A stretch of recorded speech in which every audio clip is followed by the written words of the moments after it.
தமிழ்நாட்டுக்காக குரல் கொடுக்க முடியாத 10 தோல்வி பழனிசாமி அவர்கள் நம்ம அரசு செஞ்சிட்டு இருக்கக்கூடிய திட்டங்களை காப்பி அடிச்ச புதிய வாக்குறுதிகள் அள்ளி வீசிட்டு இருக்காரு. இப்போ அவர் ஆட்சிக்கு வரப்போறதில்லை, அது வேறு விஷயம். அப்புறம் நேரத்தை வீணடிச்சிட்டு இருக்கான்னு தெரியல. ஏற்கனவே அதிமுக தேர்தல் அறிக்கையில் சொன்ன எந்த வாக்குறுதியும் தன்னுடைய ஆட்சி காலத்தில் அவர் நிறைவேற்றல.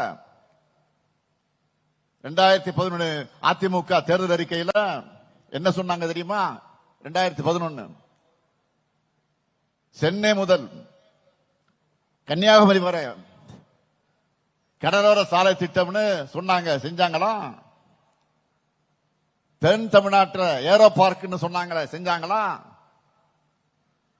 58 வயசு மேற்பட்டவங்களுக்கெல்லாம் இலவச பஸ் பாஸ்னு சொன்னாங்க, அதை பத்தி வாயை திறக்காதவங்க தான் இப்போ அடுத்த செட் பொய்ய வாக்குறுதியை வழங்கியிருக்காங்க. 2016 அதிமுக தேர்தல் அறிக்கையில சொன்னதாவது பழனிசாமி அவர்களுக்கு நினைவில் இருக்கா?